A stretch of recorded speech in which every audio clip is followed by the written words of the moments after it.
Kita beralih ke informasi, Ahmad Dhani memenuhi panggilan pemeriksaan tim penyidik Direktorat Kriminal Umum Polda Metro Jaya. Ia diperiksa sebagai saksi atas tersangka dugaan makar Sri Bintang Pamungkas. Ahmad Dhani tiba di Ditreskrimum Polda Metro Jaya sekitar pukul 14.50 waktu Indonesia bagian Barat. Ia datang dengan didampingi tim kuasa hukumnya untuk memberikan keterangan sebagai saksi atas tersangka dugaan upaya makar, yaitu tersangka Sri Bintang Pamungkas. Ia mengaku tidak mengenal baik sosok Sri Bintang dan hanya sempat menghadiri sejumlah pertemuan yang sama, yaitu ketika di bawah jembatan Kalijodo, Universitas Bung Karno, dan di Makobrimob Kelapa II. Dari pertemuan tersebut, ia menyebut tidak pernah ada pembahasan upaya makar seperti yang dituduhkan.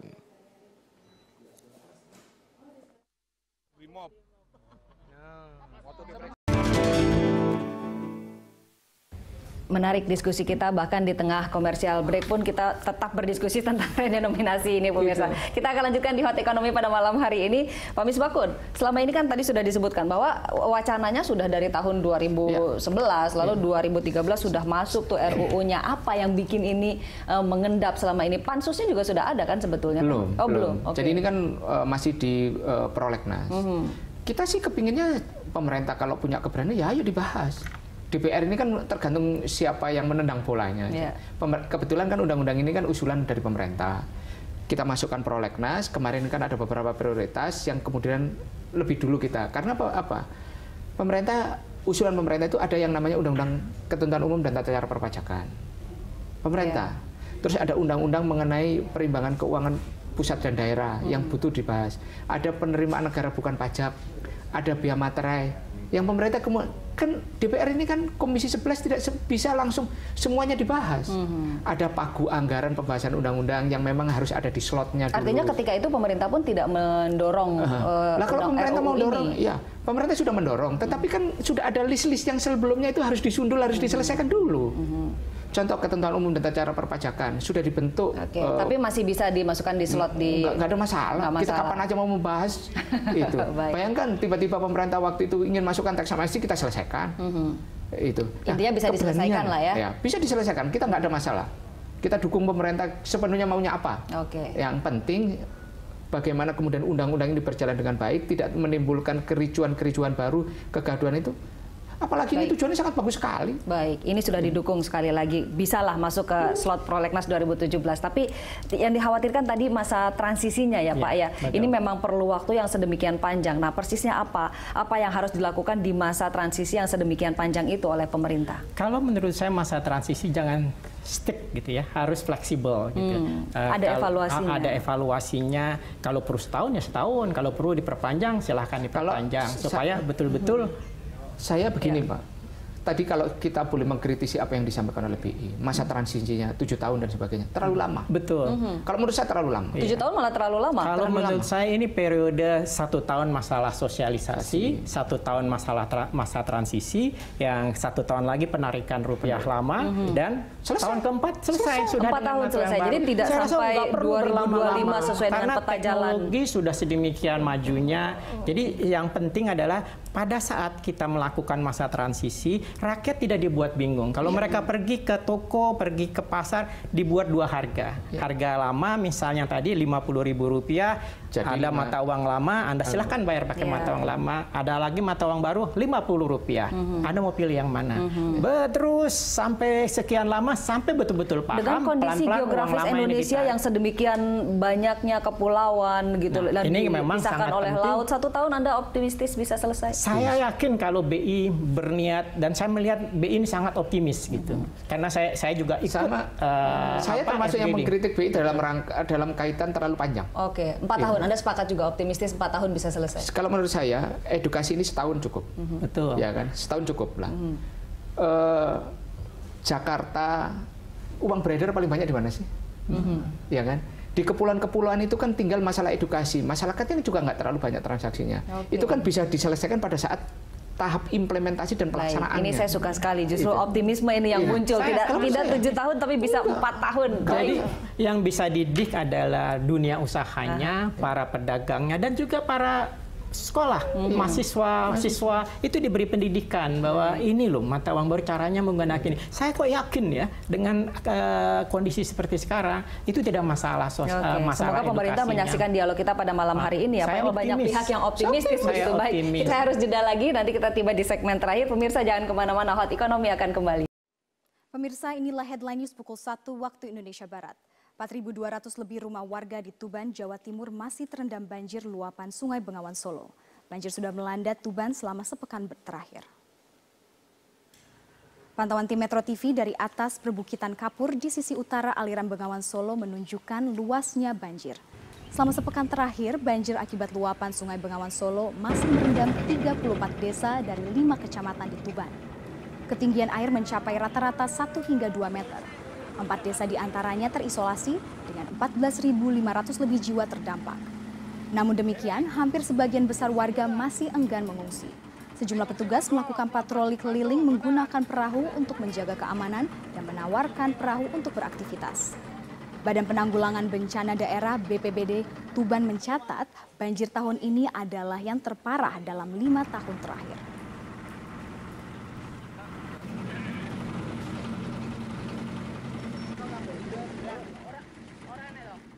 Bismillahirrahmanirrahim. Assalamualaikum warahmatullahi wabarakatuh.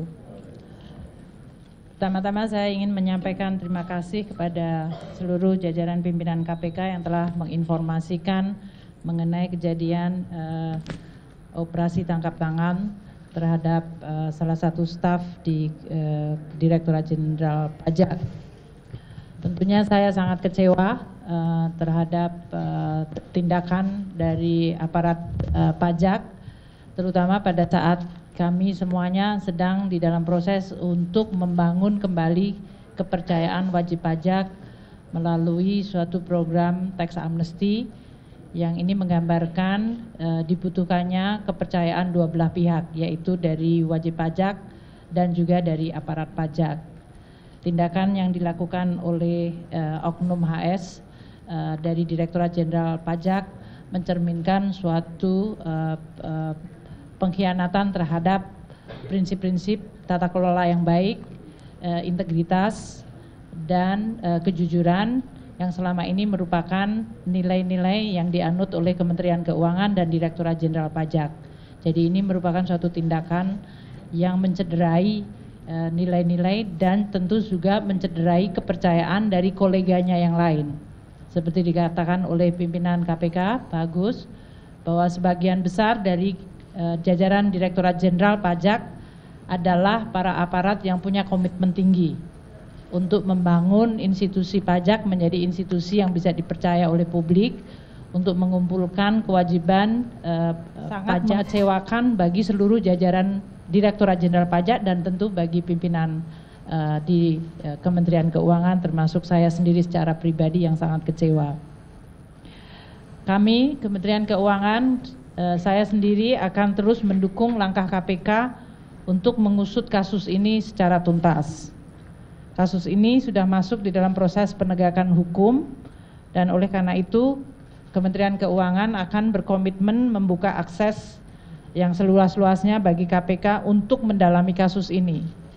Karena saya sangat menginginkan bahwa momentum ini akan menjadi salah satu trigger atau pemicu yang kredibel bagi pembersihan dan perbaikan Direktorat Jenderal Pajak.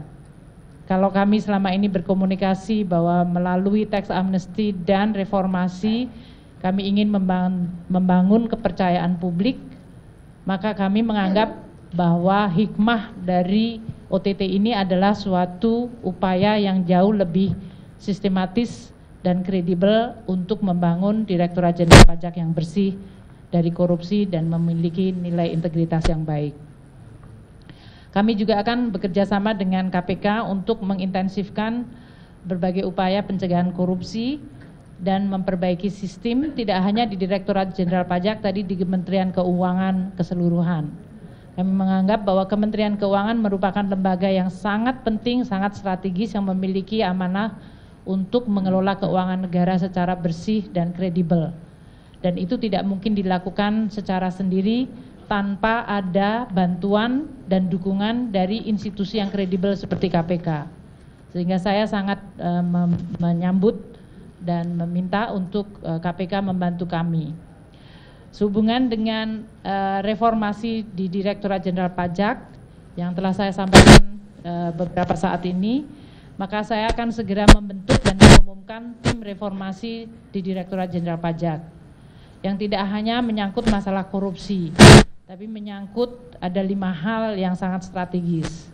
Yang tentu pertama adalah masalah SDM dan Code of Conduct, yang ini menyangkut masalah integriti, pembersihan terhadap aspek-aspek korupsi, tapi lebih kepada juga perbaikan skill, kompeten, dan profesionalisme.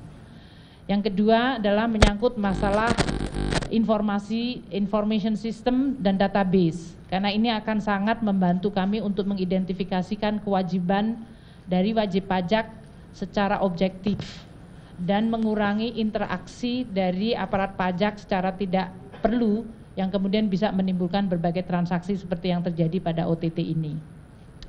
Yang ketiga, kami perlu dan memandang penting untuk memperbaiki bisnis proses.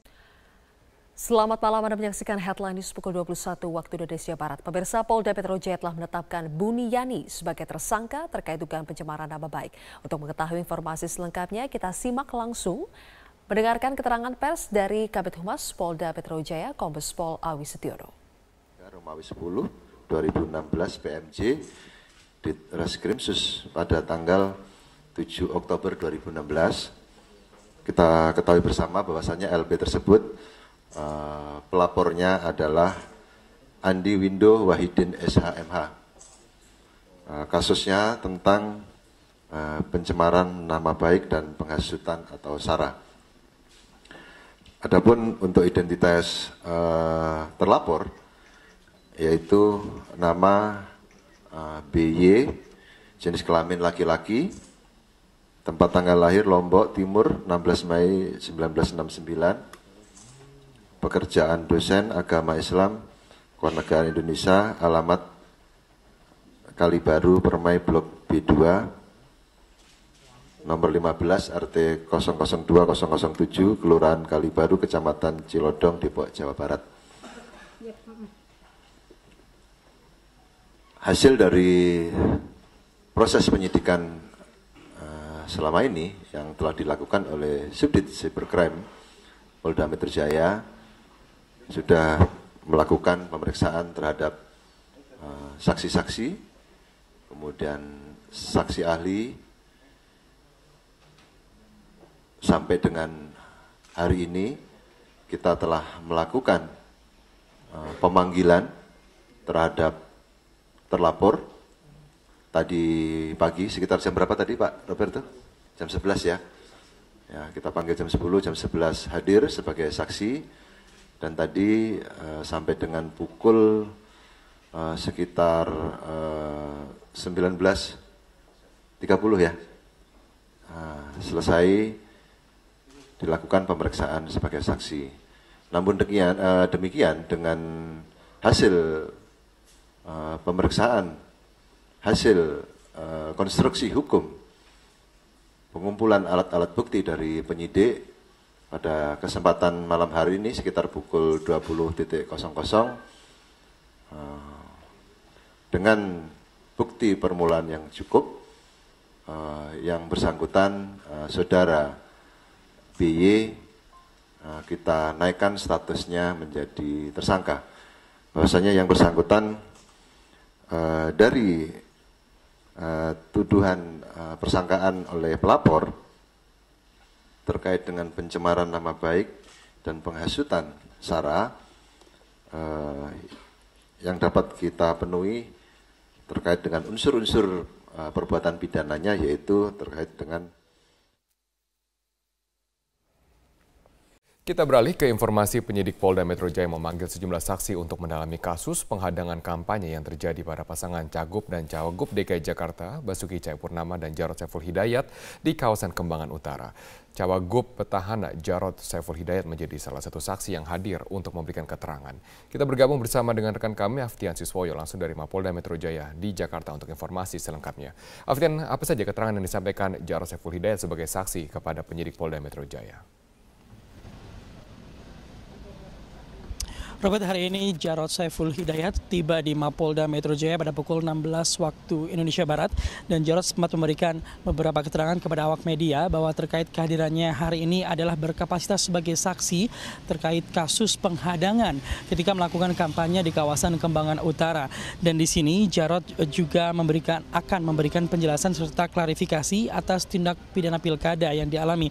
Kemudian Jarod juga menjelaskan bahwa banyak sekali yang melakukan penghadangan ketika melakukan kampanye di kawasan Kembangan Utara, baik ketika Jarod berada di lapangan ataupun ketika melakukan sholat asar di masjid.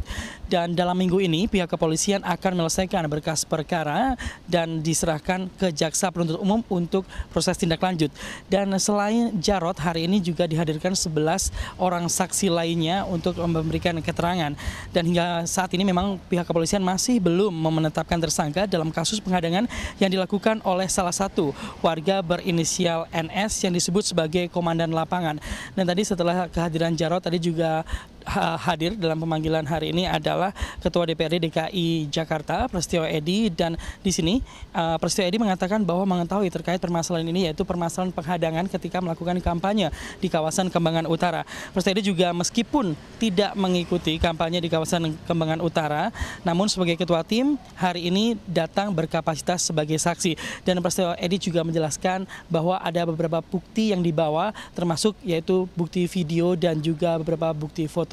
Dan berikut merupakan pernyataan selengkapnya dari Jarod Saiful Hidayat. Terlapornya hanya NS saja yang di Kembangan itu atau ada yang lain? Saya tidak tapi kemungkinan itu kan ada banyak yang menghadang ya. Baik menghadang pada saat di lapangan maupun pada saat saya sudah ke tempatnya Pak Haji Saman dan menunaikan ibadah sholat asar, itu masih Pak, mereka ikut. Pak, menyebut ada keterlibatan tokoh politik di balik penghadangan itu, siapa sebenarnya Pak? Saya nggak ngerti, tanyakan pada penyidik nanti ya. Tugasnya Panwas, tugasnya polisi untuk bisa menyidik. Robert. Baik, terima kasih Aftian Siswoyo atas informasi Anda. Calon Wakil Gubernur DKI Jakarta Jarod Saiful Hidayat mempertanyakan kinerja Badan Pengawas Pemilu atau Bawaslu yang seolah lamban memproses aksi-aksi penghadang kampanye. Peneliti Divisi Hukum Perludem, Fadli Ramadhani, menilai Bawaslu dan polisi harus menindak tegas pelaku yang mengganggu hak konstitusional paslon untuk memberikan efek jerah. Main aja ke PD.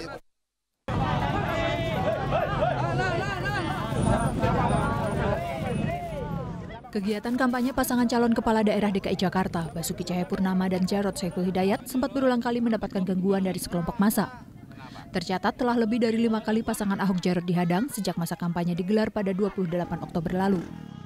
Calon Wakil Gubernur DKI Jakarta Jarod Saiful Hidayat sempat mempertanyakan kinerja Badan Pengawas Pemilu atau Bawaslu yang dianggap lamban memproses aksi-aksi penghadang yang diterima pasangan calon gubernur dan calon wakil gubernur nomor urut 2 ini.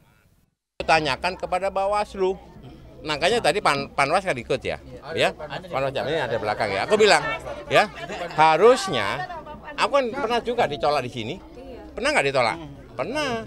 Di Kalibaru. Kenapa nggak langsung diproses? Saksinya banyak, buktinya ada, orangnya kelihatan, ya nggak? Saya aja ngomong, bukan warga situ, dia warga RW 7, kami ketemu RW 1, ya nggak? Nah gitu dong.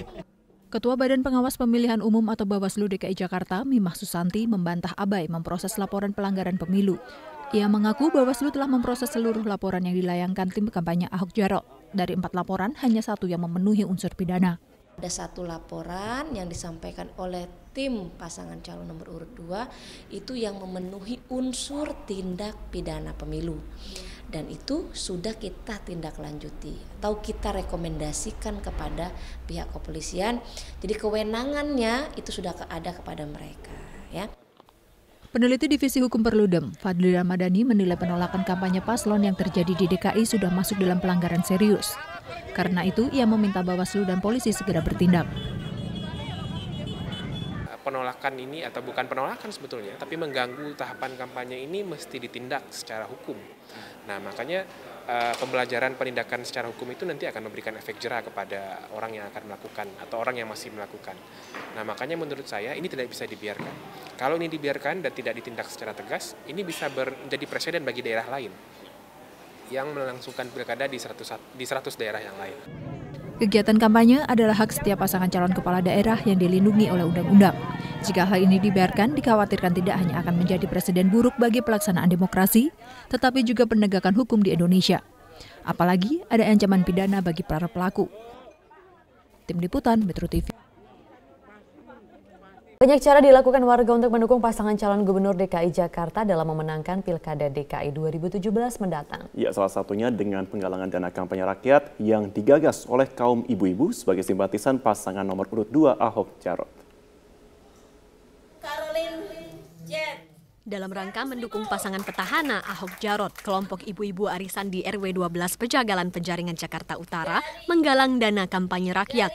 Meski sederhana, sejumlah ibu mengaku sukarela menyumbangkan uang mereka terhadap perjuangan Ahok Jarot. Komunitas ibu-ibu arisan merasa bahwa pasangan Ahok Jarot telah memberikan bukti dalam pembangunan ibu kota Jakarta, termasuk diantaranya sejumlah program kerja yang telah dirasakan kaum perempuan.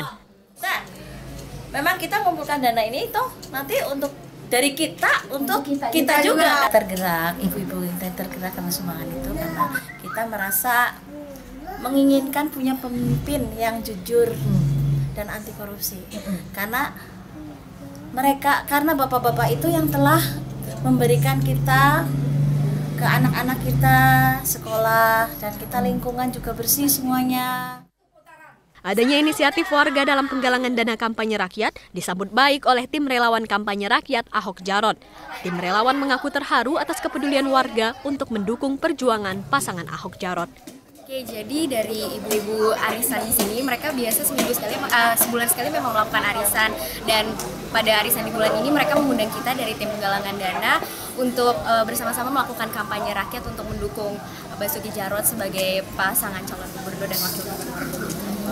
Jadi ibu-ibu yang arisan tadi agak bingung mau ikut berpartisipasi dalam kampanye rakyat, tapi caranya gimana? Jadi kemarin perwakilan ibu RT-nya datang ke Rumah Lembang. Para ibu berharap agar hasil dana yang dikumpulkan bisa digunakan sebaik-baiknya untuk pemenangan pasangan Ahok Jarot pada Pilkada DKI 2017 mendatang. Dari Jakarta, Muhammad Rian, Metro TV. Nisha, bagaimana keberlangsungan acara di sana? Marvin, saat ini digelar acara Parade Bhinneka Tunggal Ika di kawasan Patung Kuda, Monas, Jakarta Pusat, dan saat ini ratusan warga masyarakat berkumpul di sini. Saat ini sedang digelar berdoa dari lintas agama, dari umat lintas agama. Mereka ini berdoa untuk kelancaran acara Parade Bhinneka Tunggal Ika dan juga untuk kebinekaan di Indonesia yang kemarin sempat terpecah. Tadi kami sempat berbincang dengan beberapa warga yang ada di sini. Mereka mengikuti acara ini dengan tujuan agar bisa menjadi bagian dari untuk merawat kebinekaan di sini. Dan menariknya juga nanti mereka akan berjalan titiknya dari sini, dari kawasan Patung Kuda untuk menuju ke kawasan Bundaran Hotel Indonesia. Dan nanti di sepanjang perjalanan menuju ke Bundaran Hotel Indonesia mereka akan menampilkan pertunjukan, berbagai pertunjukan dari atau yang ada di Indonesia seperti ada Reok Ponorogo, kemudian ada ondel-ondel, ada debus, dan juga ada barongsai. Dan yang menarik juga mereka ada di sini adalah diminta oleh penggagas acara ini untuk menggunakan pakaian adat dari seluruh Indonesia. Dan bagi mereka yang tidak memakai pakaian adat bisa menggunakan kaos bernuansa merah putih. Dan selain itu nantinya juga mereka berada di sini untuk bersama-sama, atau pesan yang ingin disampaikan adalah untuk memberitahu masyarakat bahwa perbedaan ataupun keberagaman yang ada di Indonesia inilah yang menyebabkan Indonesia menjadi kaya, Indonesia menjadi satu. Dan berikut adalah pernyataan selengkapnya dari penggagas Parade Bhinneka Tunggal Ika. Kita ingin merayakan kembali yang namanya kebinekaan di negeri ini. Kita ingat bahwa konstitusi kita itu adalah Pancasila, Undang-Undang Dasar 45, yang di dalamnya itu sangat menempatkan kebinekaan, keberagaman bangsa ini sebagai salah satu faktor pemersatu bangsa ini gitu. Dengan format yang sangat cair, bikin happy, semua bisa terlibat. Kita akan melihat bagaimana beragamnya kebudayaan, tradisi, agama negeri ini gitu. Ya Marvin, dan sesaat lagi ratusan peserta Parade Bhinneka Tunggal Ika ini akan berjalan menuju ke Bundaran Hotel Indonesia, dan nanti kita akan bertemu lagi di Bundaran Hotel Indonesia untuk menyaksikan seperti apa perjalanan mereka dari Patung Kuda Monas Jakarta Pusat. Sementara demikian, Marvin, kembali ke Anda di studio. Selamat siang pemirsa, inilah Headline News pukul 14 waktu Indonesia Barat. 15 nelayan dinyatakan hilang akibat kapal berbendera Thailand dan kapal nelayan tabrakan di perairan Tuban, Jawa Timur. Berdasarkan informasi petugas Pelabuhan Brondong Lamongan, tabrakan terjadi pada pukul 4 dini hari tadi saat kapal berbendera Thailand KM Tyson sempat membawa tapioka dari Thailand tujuan Surabaya bertabrakan dengan KM Mulia Sejati. Dan untuk mengetahui bagaimana upaya pencarian 15 nelayan yang hilang, saat ini kita sudah terhubung dengan Pak Misngadi, Syah Bandar Pelabuhan Brondong, Lamongan, Jawa Timur. Selamat siang, Pak. Selamat siang. Ya, bagaimanakah upaya atau bagaimanakah kronologis peristiwa ini, Pak? Siap. Kronologi kejadian ini tadi pagi sekitar pukul 4 pagi. Itu kapal nelayan Mulia Sejati ditabrak MV Tyson 4. Ya. Di posisi kurang lebih 17 mil dari Pelabuhan Brondong gitu, Pak. Ya. Bagaimanakah upaya pencarian saat ini, Pak? Untuk posisi sekarang sudah dalam tahap evakuasi terhadap 12 orang yang selamat. Untuk yang 15 masih belum diketahui nasibnya. Jadi ini yang 12 untuk dievakuasi ke Pelabuhan Lamongan Sorbes untuk mendapatkan pertolongan lebih lanjut gitu, Pak. Jadi masih 15 orang masih dicari ya, Pak Misngadi ya? Siap, ini Basarnas beserta tim lainnya menyisir para korban tersebut untuk mencari keberadaan mereka gitu, Pak. Baik, Pak Misngadi, dari 15 orang yang masih dicari, apakah warga negara mereka semua warga negara Indonesia, Pak? Oh, yang dicari ini warga negara kita, Pak. Ini baik. Nelayan dari Juwana, Jawa Tengah gitu, Pak. Ya. Baik, terima kasih Pak Misngadi telah memberikan informasi kepada kami. Selamat malam pemirsa, aksi teror terhadap kandidat kepala daerah kembali terjadi di Provinsi Aceh. Kali ini penembakan terjadi di rumah calon gubernur Aceh Tarmizi Karim oleh orang tidak dikenal. Dan untuk mengetahui informasi selengkapnya, kita terhubung dengan Dazen Frila langsung dari Banda Aceh. Dazen, bagaimana kronologi penembakan rumah Tarmizi Karim? Ya, Rory, dari informasi yang kami peroleh, aksi penembakan ini terjadi pada Rabu malam sekitar pukul 19 waktu Indonesia Barat di kediaman salah satu calon gubernur Aceh bernomor urut 1 Tarmizi Karim, yaitu tepatnya terletak di Jalan Todak Gampong, Bandar Baru, Dusun Piranha, Kecamatan Kuta Alam, Kota Banda Aceh.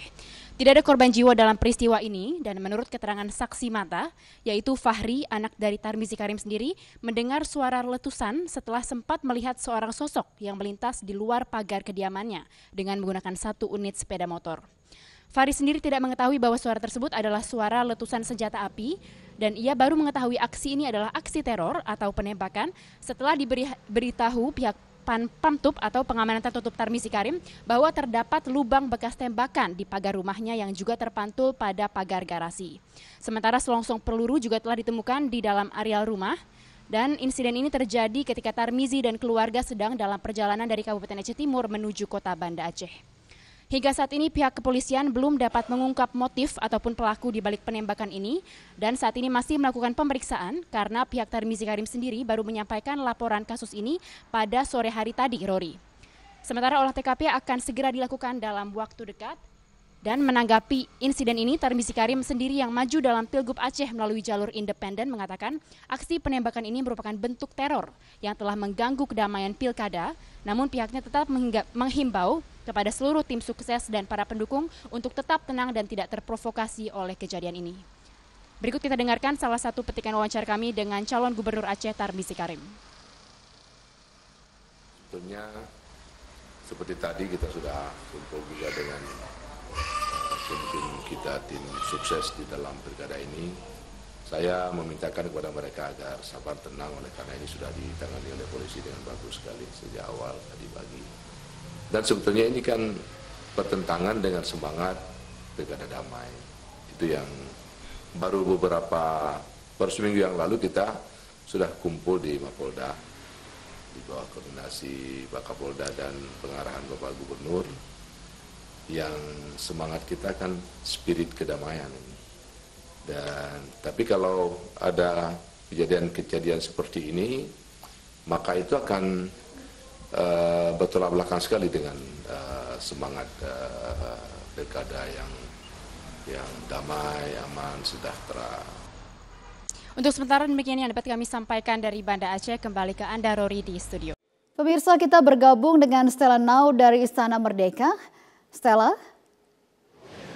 ini adalah pertemuan yang kedua antara kedua tokoh dalam sebulan terakhir ini. Sebenarnya apa yang ingin disampaikan oleh kedua tokoh ini yang pernah menjadi rival dalam Pilpres 2014 lalu?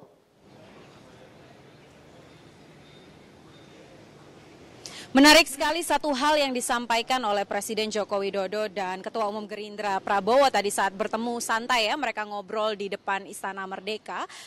Satu hal yang ingin ditekankan adalah bagaimana dalam menjaga perdamaian dan juga kesatuan NKRI ini itu tidak hanya saja Presiden yang bisa berperan, tetapi juga semua tokoh bangsa juga bisa ikut turut memerankan peran penting untuk menekankan kepada masyarakat Indonesia bahwa NKRI adalah harga mati. Dan ini kalau kita ambil istilah uniknya ya, tadi sempat disinggung juga oleh Prabowo, ini adalah kunjungan nasi goreng berbalas ikan bakar. Artinya kemarin pada akhir Oktober ketika Presiden Joko Widodo berkunjung ke Hambalang itu disediakan nasi goreng, namun ketika Ketua Umum Gerindra Prabowo hadir di sana, kali ini dihadirkan ikan bakar. Seperti itulah suasana hangat dan juga akrab yang digambarkan oleh mantan rival antara Presiden Joko Widodo dan juga Ketua Umum Gerindra Prabowo. Selain itu juga tadi Presiden Joko Widodo menyampaikan bahwa sayang sekali kalau hanya perbedaan politik, kalau hanya perbedaan pandangan dalam sebuah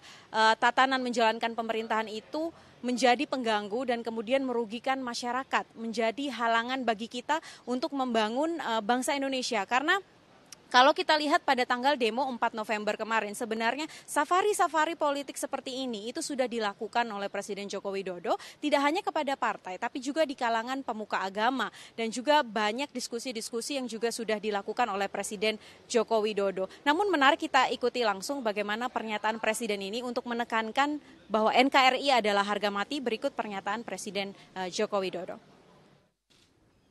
Dan saya dengan Pak Prabowo juga berkomitmen untuk bersama-sama menjaga Indonesia yang majemuk ini. Jangan kita tidak menginginkan kita terpecah belah gara-gara perbedaan politik. Tidak. Karena sangat mahal harganya bagi negara kesatuan Republik Indonesia. Selain itu, Prita, kami juga menanyakan kepada Ketua Umum Gerindra Prabowo, apakah memang masih perlu jika masyarakat yang tidak setuju dengan pengurusan atau proses hukum Gubernur DKI Basuki Cahayapurnama ini turun ke jalan lagi. Karena banyak sekali informasi yang berkembang di sosial media, itu tanggal 25 November akan ada aksi susulan. Di sini Prabowo menekankan sebagai salah satunya juga tokoh bangsa adalah kita harus mempercayakan proses hukum yang sudah berjalan. Karena memang sejak sebelum tanggal 4 November sebenarnya proses hukum terhadap Basuki Cahayapurnama itu sudah dilakukan oleh pihak kepolisian. Jadi ketika kemarin sudah digelar perkaranya, sudah jelas status hukumnya, tentunya kita harus menunggu lebih lanjut apakah kepolisian akan bekerja secara profesional atau tidak, itu yang harus diawasi. Sehingga tidak perlu lagi ada aksi turun ke jalan yang kemudian berujung gaduh ataupun ricuh. Seperti apa pernyataannya, kita ikuti langsung pernyataan Ketua Umum Gerindra Prabowo. Tidak akan malu-malu dan segan, saya akan selalu menganjurkan kesejukan. Jadi bukan menghadapi 25, Pak.